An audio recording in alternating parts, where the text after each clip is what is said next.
भोर की पहली लाली क्षितिज को रंग रही है। रामू के खेत पर सुनहरी चमक बिखेर रही है। रामू उगते सूरज के सामने एक आकृति अपने बैलों को हाँकता है, दिन के परिश्रम की शुरुआत करता है।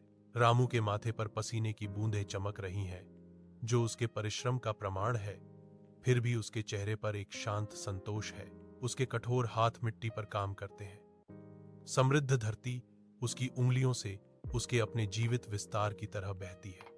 हवा ताजी और साफ, जुताई वाली मिट्टी की ताजी मिट्टी जैसी गंध लिए हुए है, जो प्रकृति का एक संगीत है।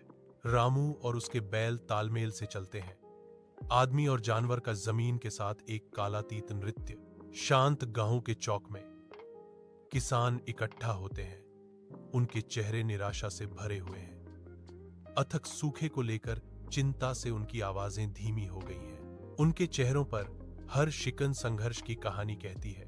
जैसे ही वे सूखी धरती और धूमिल होती उम्मीद पर चर्चा करते हैं। अपने खेत में रामू सावधानी से छोटी छोटी खाइयां खोदता है।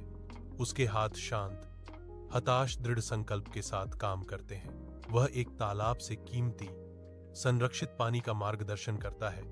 हर पौधे का ऐसे पोषण करता है जैसे कि वह उसका अपना बच्चा हो। कुछ दिनों बाद एक चमत्कार होता है, जब रामू के खेत में हरे भरे अंकुर निकलते हैं, जो जीवन का एक प्रतीक है।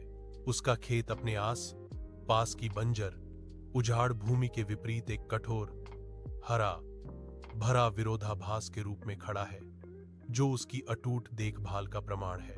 रामू अपने सुनहरे खेतों का सर्वेक्षण करता है। सूखे हुए खेतों के बीच एक जीवंत नखलिस्तान। उसकी निगाहें शांत विजय से भरी हुई हैं। ग्रामीण रुक जाते हैं। उनके चेहरे रामू की भरपूर फसल पर विस्मय और आश्चर्य का मिश्रण दर्शाते हैं, जो आशा की किरण है। एक बुजुर्ग किसान रामू के कंधे पर हाथ रखता है। उसकी आंखों में गहरा गर्व और प्रशंसा चमक रही है। रामू चमकता है। रामू, तुमने दिखा दिया कि सच्ची कड़ी मेहनत और बुद्धिमत्ता से कुछ भी संभव है, किसान घोषणा करता है।